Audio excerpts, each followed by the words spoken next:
Geliefdes, as u die Bybels hier het, is u welkom om saam met te blaai na Handelinge hoofstuk 16. Handelinge hoofstuk 16, ons gaan daar saam lees die eerste 10 verse.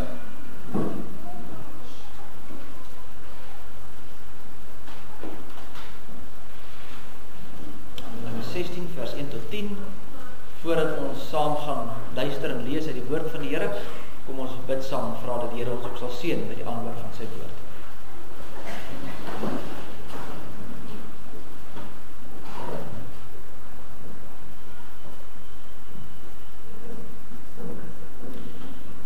Here, ons het dit so pas gesing ook, dat ons het hierdie onverdiende seën wat oor ons uitgestort is. Want U, die Heilige, die Almagtige Vader, Seun en Heilige Gees, het in U groot genade na ons sondaar mens uitgereik. Ons mensdom wat saam met die Satan ons rug gekeer het op U, gekies het om eerder saam met die Satan te gaan, die vrugte eet wat U gesê het ons mag nie eet nie, en so die ganse mensdom in die sonde gedompel het. Daar is geen rede vir U om ons genadig te wees nie, daar is geen rede vir U om U hand na ons uit te strek nie, en tog doen U dit. U wys vir ons wat is ware liefde. U wys vir ons wat is genade, deur U Seun na hierdie wêreld te stuur, om in 'n kruis te sterf vir ons sondes, en so ons aan te neem as U kinders. Here, daarvoor kan ons U nie genoeg loof en prys en dank. En U genade is so groot, dat U hand uitstrek selfs na ons nageslag, gebore in sonde, rebels, en tog is daar ook vir ons kindertjies genade. En ons sal dit vanmôre weer sien ook, as ons hier die sakrament van die doop bedien. Here, ons kan U nie genoeg dank en loof en prys vir U goedheid en genade. Ons dank U dat U ons as gemeente ook hier sterk, dat U vir ons die krag gee en bemoedig altyd. En ons gebed is dat U dit sal doen, dat U ons sal staande hou, vir ons elke dag sal lei deur die Gees en deur die woord, dat ons 'n getuie na buite kan wees van U goedheid en U genade, U liefde. Ons dank U vir elkeen wat ook hier is vanmôre, ook familie en vriende wat van ver gekom het om hierdie doopgeleentheid by te woon. En ons bid en vra dat U met elkeen ook sal wees as hulle weer moet teruggaan na hulle huise. Here, maar vanmôre as ons dan stil word rondom die woord, dan is ons as gemeente, ons gebed, dat U ook nou hier die woord vir ons sal oopbreek, deur die werking van die Gees, dat U dit vir ons verstaanbaar sal maak. Here, dat ons met sekerheid ook daar buite sal gaan leef, sodat ander ook sal sien, en dat ons dit sal vertel, en dat hulle ook tot geloof sal kom. Gebruik ons as instrumente ook in U hand, om ook 'n verskil in die wêreld te maak daar buite. Here, ons word nou stil, ons vra dat U dit wat skeiding bring tussen U en ons nou sal wegneem, en dat U tot elkeen van ons sal spreek. Dit bid ons in die naam van ons Here Jesus Christus alleen. Amen.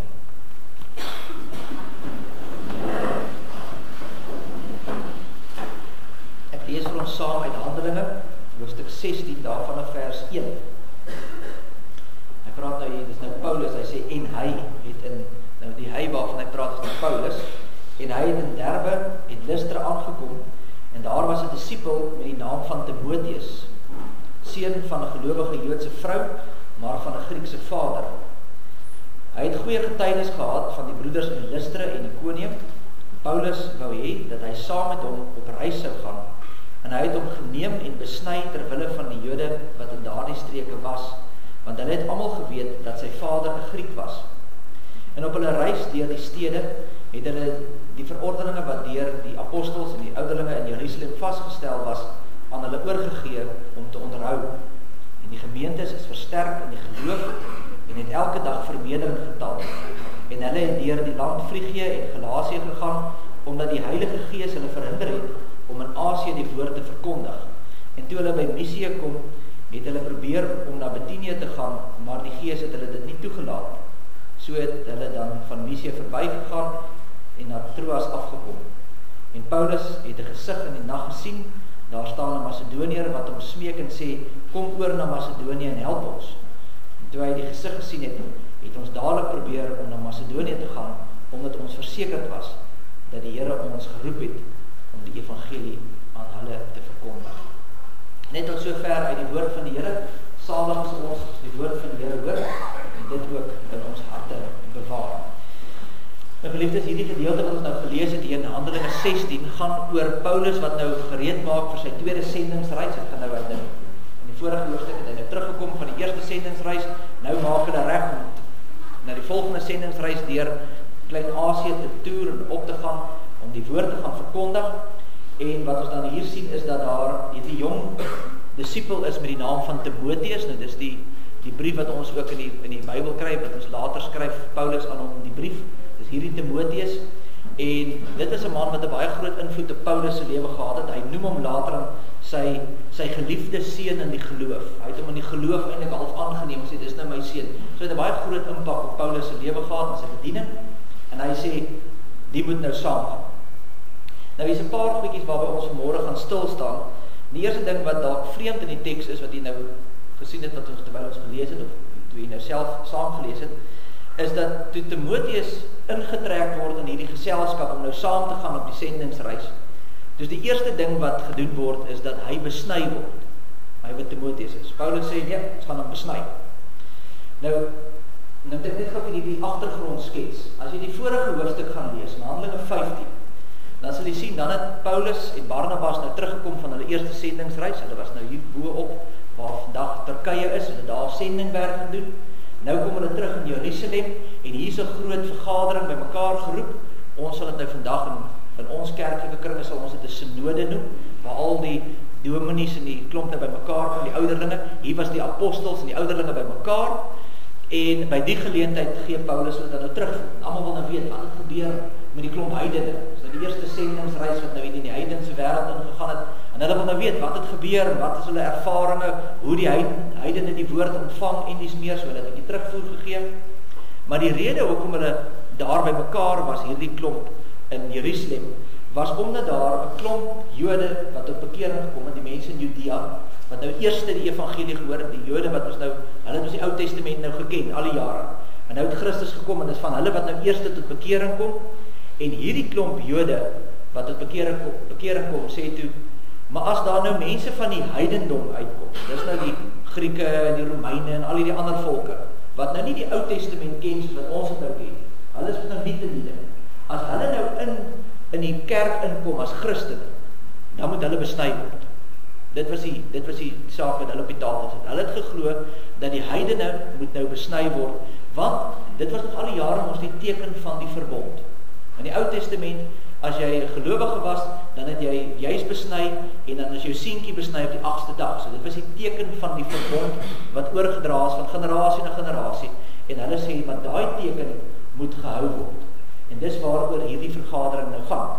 Nou by die geleentheid waar Paulus en die ander klomp nou bymekaar is, praat hulle nou die saak toe nou uit, en hulle sê nee, besnydenis is nie meer 'n voorskrif nie. Dis nie meer, die Christene is nie gebind daar nie, en daarom hoef ons nie vandag ons kinders te besny nie. Dis nie 'n Bybelse opdrag dat jy jou kind moet besny nie. En hulle daar besluit, nee, dis nie nodig nie. Maar nou kom ons in hoofstuk 16. En die heel eerste ding wat Paulus doen is hy besny vir Timotheus. Nou, hoekom sal hy dit doen? En as jy nou dit nog so 'n bietjie meer ingewikkeld wil maak, kan jy gaan lees in Galasiërs 2, dan sal nog 'n jong disipel met die naam van Titus. Ken ook die boek Titus?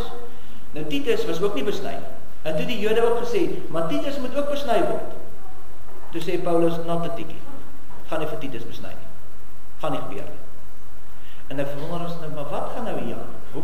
Hoekom word Timotheus nou besny en Titus word nou nie besny nie? Wat is hier nie gaan? Nou, by Paulus kry jy ook op 'n ander geleentheid, wanneer hy praat oor die afgodsoffers se vleis eet, kry jy hierdie verskynsel, waar hy sê, as 'n ding nie wesentlik is nie, as dit nie vas in die Bybel is, dit moet so wees, daar's 'n wet, dus daar's die gebod in die vers, dan kan jy dit doen of jy kan dit nie doen nie. So die mense het na Paulus gekom byvoorbeeld en gesê, wat moet ons nou maak met afgodsoffers, wat aan die heidene geoffer is? Want hulle het nou die tempels gehad, en dan het hulle nou offers gebring aan hierdie heidene, en nou nooi hierdie heidene jou om te kom saam braaivleis eet, maar hulle het dit nou, ons term is ons sê, hulle het nou gehalal, hulle het nou geoffer aan die gode. Mag ons nou van daai gehalalde kos eet? Mag ons nou van daai goed, mag ons dit nou doen? En dan sê Paulus, man, jy kan dit doen of jy hoef dit nie te doen. En die woordjie wat hy daarvoor noem, wat hy noem is die adiaphorus. Dit beteken, dis nie 'n wesentlike saak nie, kan gedoen word, maar dit hoef ook nie gedoen te word.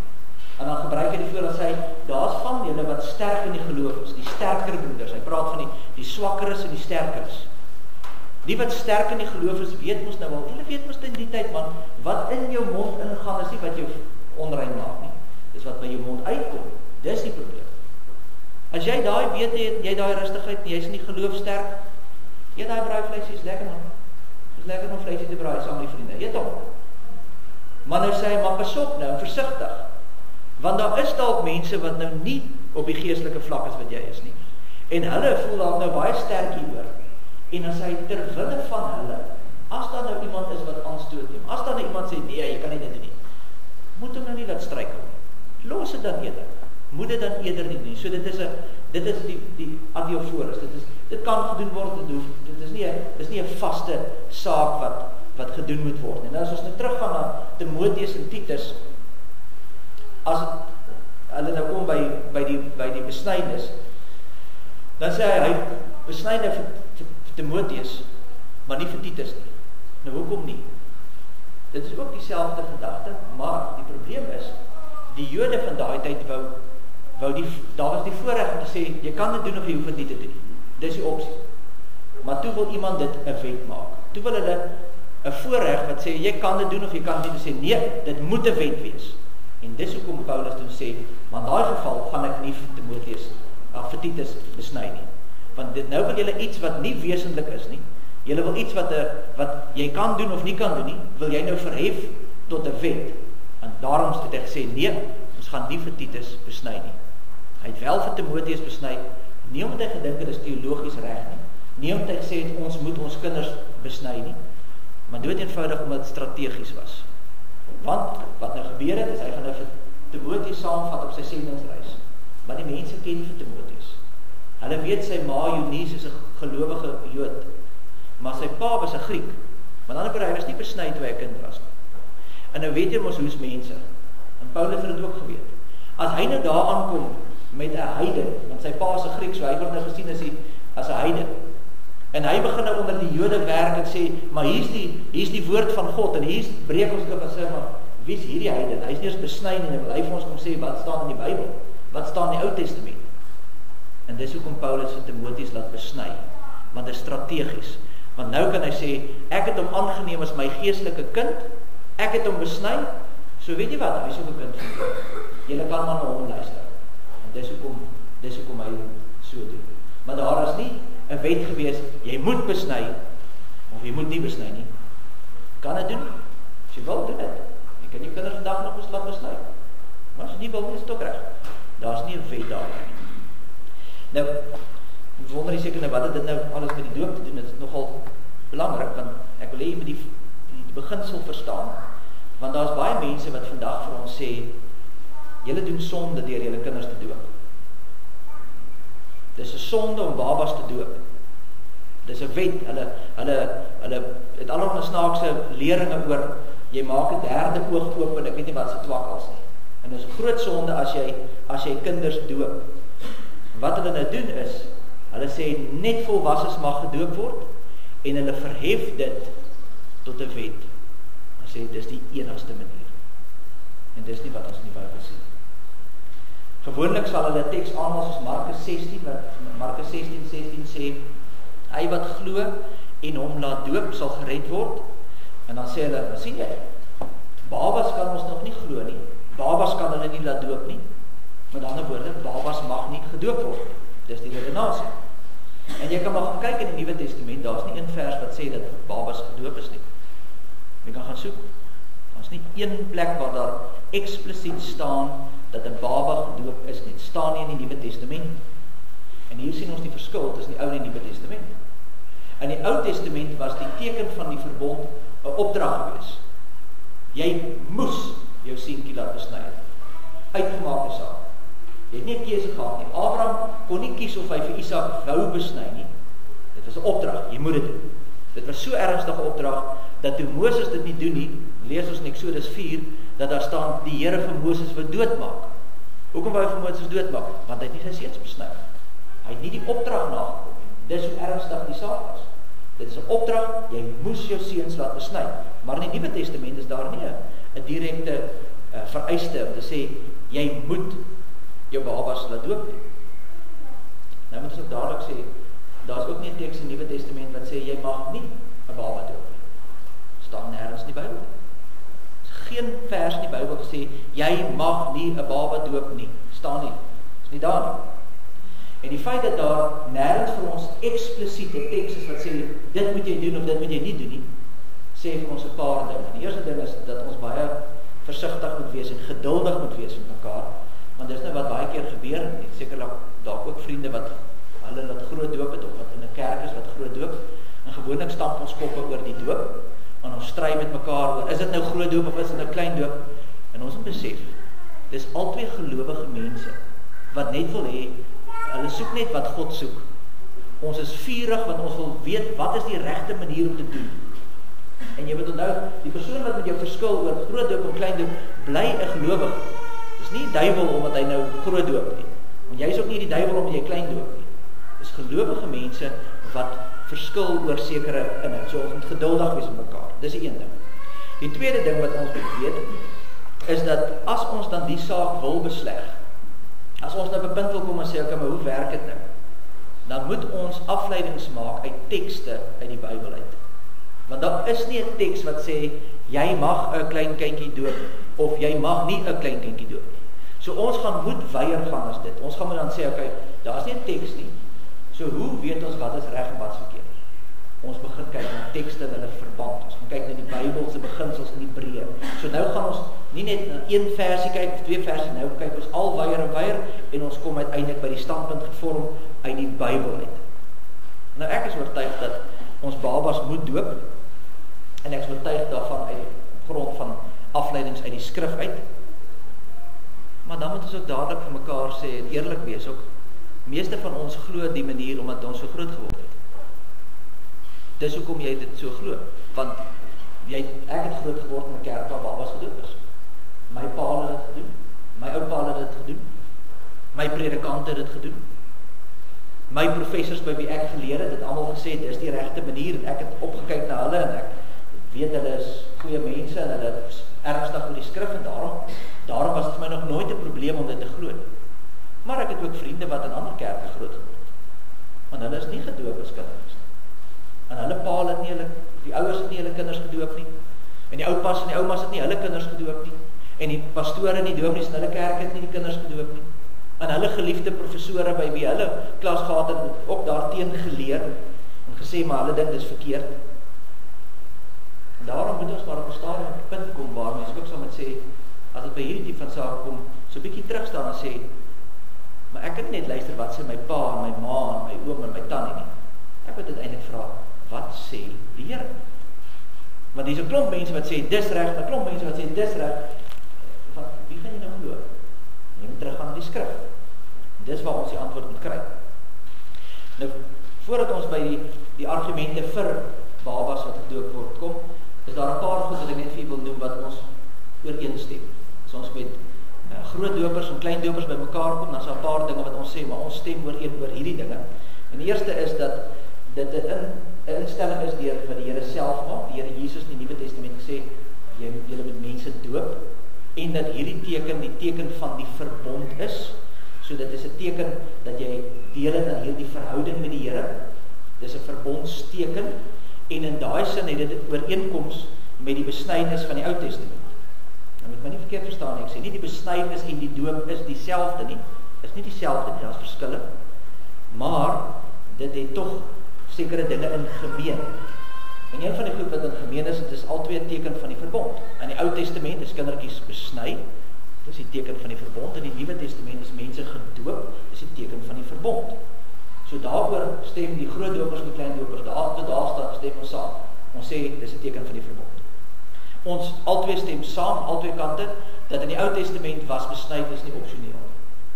Die Bybel het gesê, jou kind moet besny word, punt, klaar.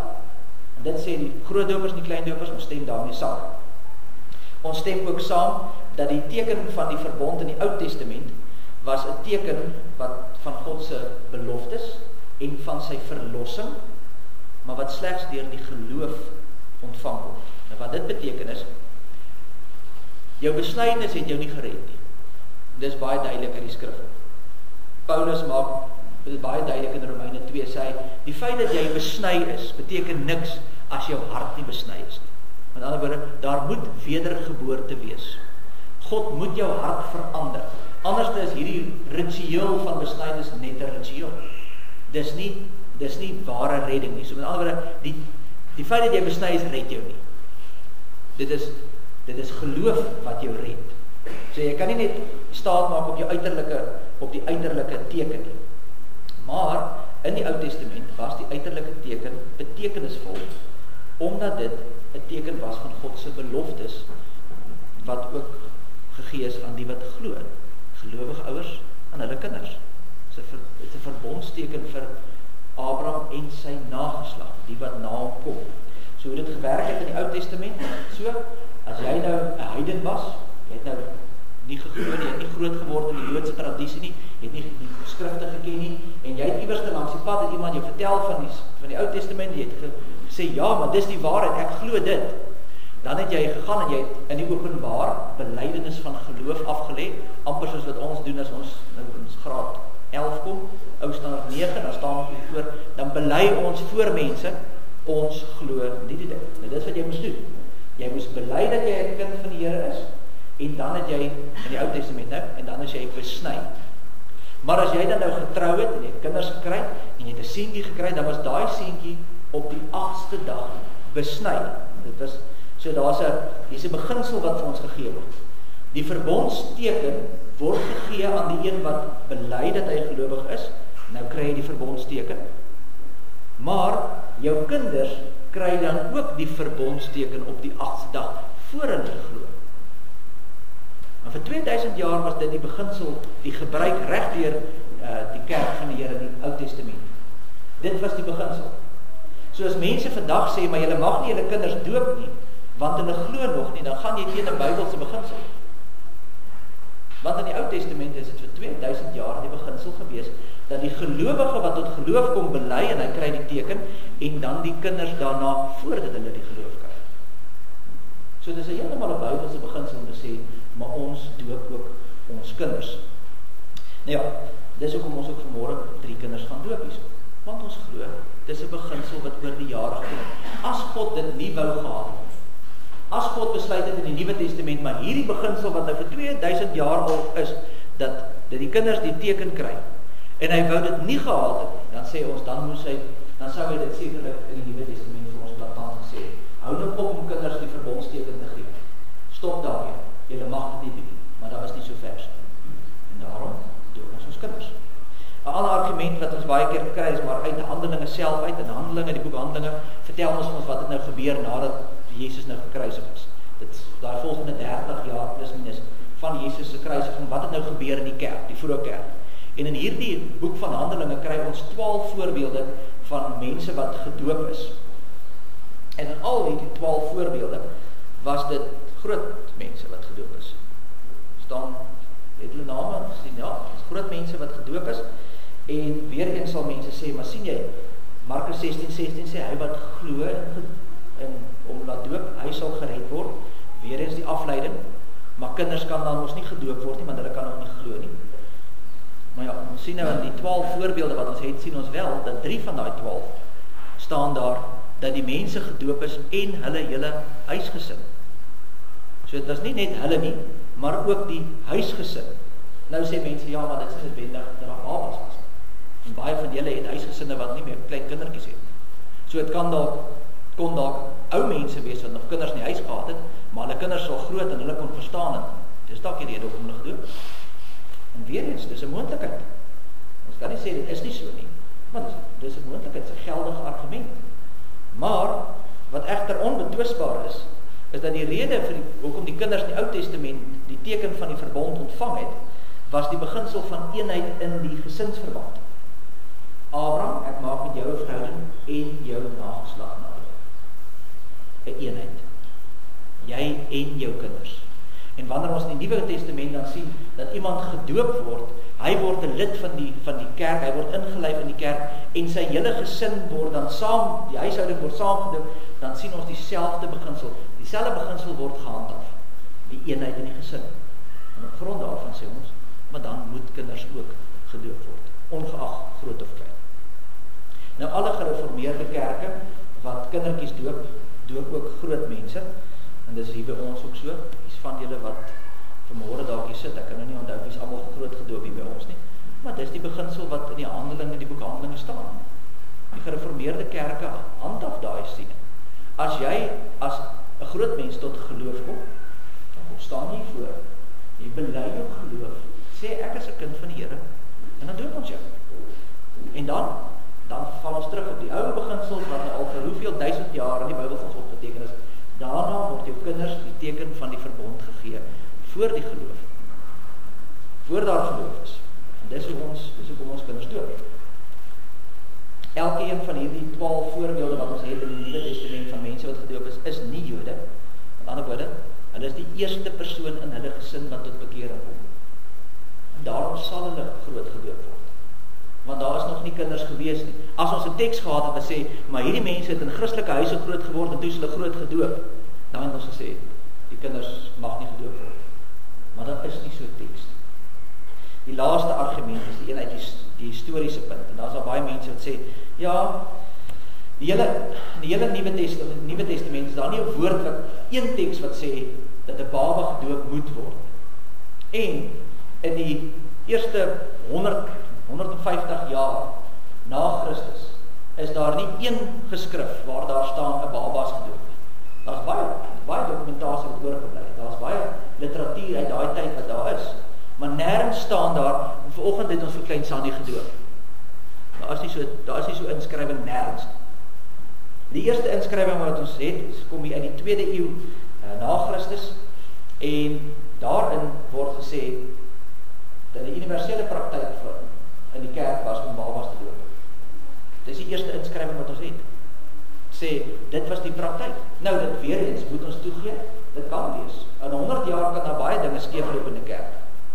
Het kan wees dat die eerste 100 jaar mense so afvallig geraak het van die leer, dat hulle begin het om kinders te doop, en dat dit toe nou die universele praktyk geword het. Dat almal die fout gemaak het, en die hele kerk, oor die hele wêreld het hierdie selfe fout gemaak. Dit is moontlik. Dwaalleer kan maklik in 100 jaar in 'n kerk inslip. Dit is baie onwaarskynlik dat niemand in hierdie 100 jaar dan sou sê, hoorie, maar hier's 'n groot fout, want die apostels het gesê, ons mag nie babas doop nie, nou doop mense babas. Daar's nêrens iets daarvan gesê nie. Eers nie middel van die 2de eeu sê hulle, maar dis die praktyk nog altyd. En daarom, uit die geskiedenis weet ons en glo ons ook, dit was nog altyd die gebruik.